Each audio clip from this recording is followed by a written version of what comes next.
like the typical larger society in Nigeria, we try to build from the roof, which is absurd. But I think this administration, this tenure, is trying to do the things properly.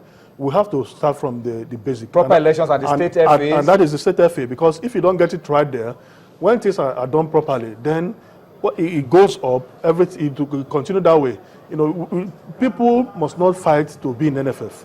At the state level, you can do a lot for your people. And I think that the only way is to put the right people at the state FAs, so that people with vision, people with innovation can come there and turn things around.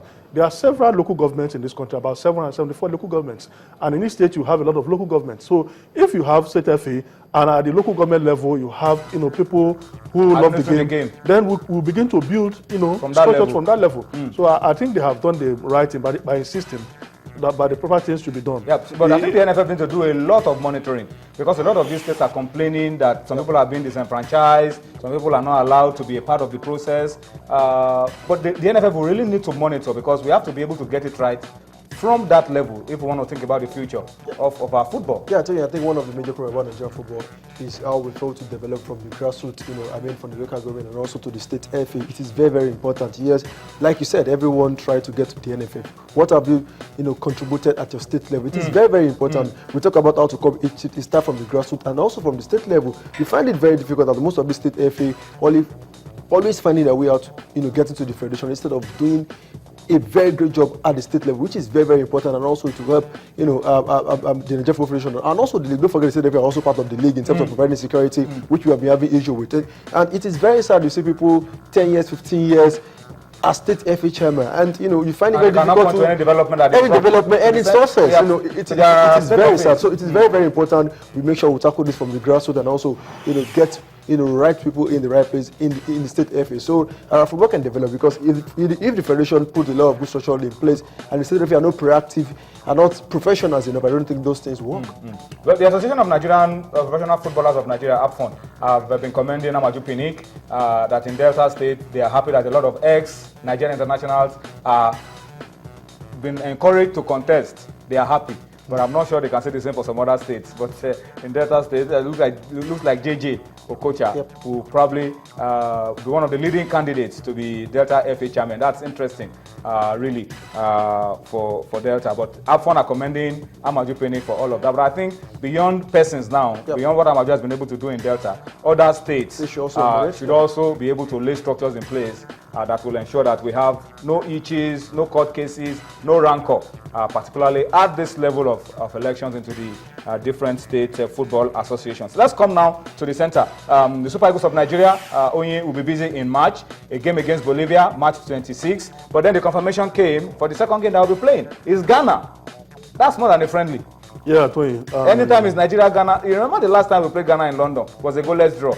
Then the one before they beat us 4-1 or 4-2. The one in New York last November, was also keenly contested.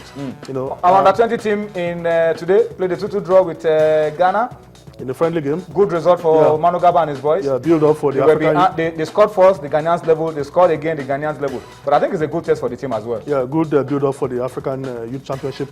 Remember that Pillars we are also in Ghana last week. Ghana is gradually turning into a place where we build our teams for tournaments. But it's good. It's good. It's helpful. I mean, if you cannot go to London or go to Spain for playing tour or go to Greece like some of the clubs were able to travel, just go to Ghana. Even though the truth of the matter is, and their league is on. Going for an European tours is looking as a waste of fun for me, in my own opinion, because you want to play in the CAF Champions League. And you are going to. And for the Flying Eagles, you are going to play in the African Championship, and Ghana will also be on the tournament. So you need to play all these neighboring countries, and also to get these guys ready. It's a very good test for this for the Flying Eagles. They consider 2 goals, though they look good, scoring goals, but it's looking as if they need to find something very. At the back, tighten up their back for hopefully when Ndidi is back with the team, it will really add a lot of quality to the back to the defense of the team. Let me say with you, Toby. Let's now talk about the CAF Champions League. Good weekend for Nigeria. Our 2 teams in the CAF Champions League. One went on the road, one was at home. Same thing, identical results. Good results. Pillars were able to get a 2-0 win away from home. Enyimba were able to win 3-0 at home. So fantastic result for our teams in the CAF Champions League. Yeah, great results. Just like you said, all the preseason campaign is really working well for Kano Pillars, and also those new players and are really gelling well. Obiozo and Kambo looks very, very good, look promising. For Enyimba, it was training against Bofos Bongo of Benin Republic, and then Almakia of South Sudan lost 0 to Kano Pillars. So, just like I said, it's looking very good for Kano Pillars under Okemo. They've got decent players. Obiozo and Gabon United scoring for Kano Pillars in that game. The last time Kano Pillars won on the road in the CAF Champions League was in 2011. And I'm worried for Enyimba because they left it late before scoring. They wasted a lot of chances. A lot of chances. They could have won this game by as much as 6-7. Yeah, they were 1-0 up in the first half, and the Beninoas almost equalized because there was a goal line clearance. Then Anazemba also blew a penalty away. They had to score late into the second half. But the good thing is that they scored the goals. I think they are gradually getting into their rhythm. The preseason tournament in Abuja really helped some of these teams, and I think all what they need to do is to make sure that the conversion rate. They get it right. Chances and they convert it right, because if you don't score goals, you might have yourself to blame. You don't win games in the second leg. Yeah, CAF Confederation Cup. It was a case of win one, lose one for Nigeria. Warri Wolves went on the road and won away from home. Abu Aziz with a late goal, and then Dolphins of Port Harcourt traveled to Equatorial Guinea and lost on the road. Well, we expect that Dolphins will be able to finish off this game in the return leg. But my worry for Dolphins is that who will score the goals? Who will score the goals for Dolphins? Well, for Warri Wolves, we expect that they will be able to come back and tidy up. Well, Tony, we raised the alarm here, I think about 3 weeks ago, when Mehmet Udwak left. They brought in Ebimowe on loan, and he also left for Egypt. And the coach was in Tunisia. And I think the deadline has expired. But whatever way they get the goals, they have to score the goals. Because they have considered one goal away in Equatorial Guinea. But for Warri Wolves, I think I want to commend the team. After all they went through, flight hitches, getting to Bobo the last players were even dropped, and discovering that the rules have changed. Out of ignorance, discover that the rules have changed. They were able to weather the storm. So when they come back, they will be able to perfect some of the lapses they have noticed. Toby, you were talking about Dolphins before we came on set. They need to do a lot more. Really. I have my fears for them, but they need to really, really wake up.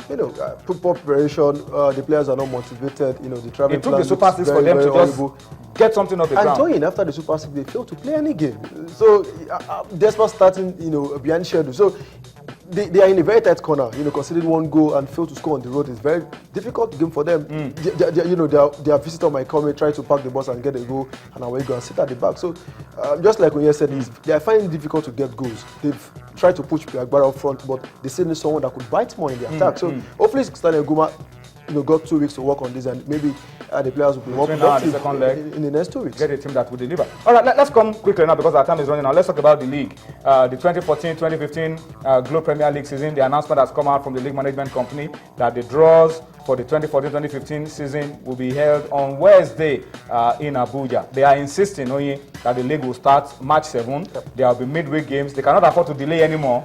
If not, we may be ending this season maybe next year. Yeah, I think they have taken the right decision, and by fixing the draws for Wednesday, technically the league has commenced. We want to commend them. They must stick to that March 7, because some of these teams, we are complaining here about lack of form of our players. If not for the innovation of the Super Six and Pillars, they will have gone into the continent. Pillars going to Ghana to play some friendlies.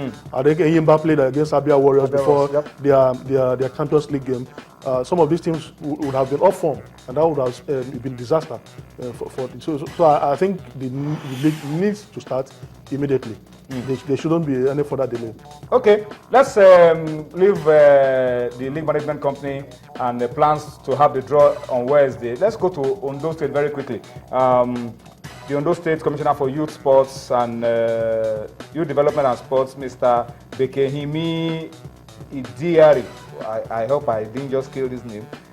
He's been commending the state government, and they've been also making plans, unveiling their technical staff. They've unveiled the technical director, Paul Ashworth. they unveiled Coach K, our very good friend doing Coach K. He's a veteran, and is happy to see that he's getting some kind of. You can see Akaki Bobola, the chairman of the Ondo State Football Agency, and Coach K there, unveiling some of these coaches, and that's Ashford. Yeah. That's the way to go to him. You particularly mentioned Coach K. I think he's a man that has given a lot to the game in that state at the national level, and it's good that he's getting recognition. Coach K Olujongbe, he's been there. Yeah, he's been there, right from the grassroots level. Then for Ashford, he was with the Kwara Football Academy. So he knows the terrain. He knows the terrain very well, and we hope that he will bring his wealth of experience to help football in that state. Eri Abiodun is back as assistant technical director. Yeah, I told you that's your friend. He's back. Eri Abiodun is great. Excellent coach. Very, one of those coaches you remember for last season. Played about 6 points on the road with Sunshine Stars. Good. I was saying back with Otfa. It's looking as if Otfa have been proactive. And then you have Kennedy Bobo. You remember him? Former junior international. He's the head coach of Sunshine Stars. Yeah, he has been. I think he was there last season. Remember him in Zimbabwe? Of the course. African Games with Willie Bazoye as coach. Well, he has gradually improved himself in his coaching career. And he was with a club. Rising Stars. And Kyle Julius, remember him, former Nigerian junior international. Julius Berger is the head coach of the Rising Stars Academy. So they have unveiled these coaches. They are going to, Ondo State Football Agency have a lot of coaches now to ensure that they are able to live up to their mandate. Yeah, I think, Tony, this is the way to go. Unveiling and making it a corporate issue. I think they can build up from here. Get some when you are unveiling, when you have some backdrop, displaying your sponsors. That is the way to go. We're doing things that way now. Doing things that way, I think we should. When I planned on unveil or last sponsor, no. It's my state. You're always pitching me against my state. Okay, let's not pitch against us. Okay, let's go abroad now. Let's talk very quickly about tomorrow and Wednesday matches.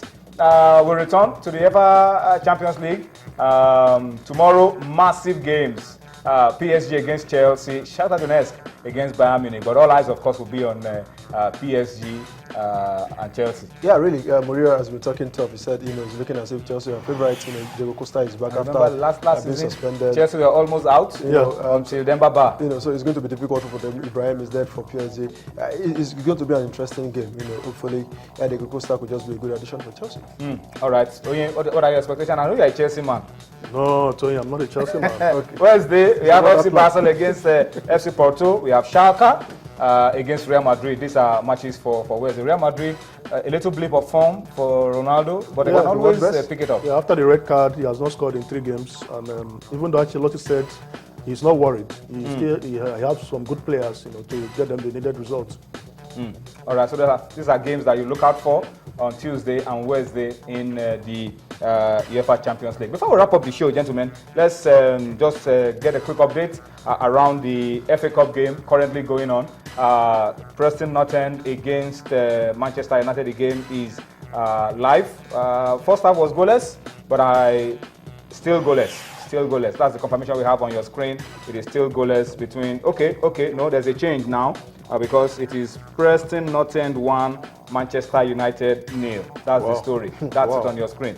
Preston North End 1, Scott Lage with a goal in the 48th minute. So United have to dig deep, get something out of this game if they want to move on in the FA Cup. And just a couple of minutes ago, the draws were made for the 6th round. Let's just quickly see what the fixtures are for the 6th round of the FA Cup. Of course, once again, confirmation of the results of the current game going on, the live game. Preston North End are 1-0 up over Manchester United after 49 minutes. There's still plenty of time for things to change in that game, but at the moment it is Preston North End 1, Manchester United 0. 6th round draw, Liverpool against Blackburn, Aston Villa against West Brom. Remember Brown in there with 2 goals, helping West Brom to a 4-0 win over West Ham. We have Bradford City against Reading. Yakubu also among the goals for Reading to get to this stage. And then Preston North End United, the winner of that game, will be up against Arsenal. Arsenal fans like Emi Adebayo will be hoping and praying that Preston North End can hold on to that lead.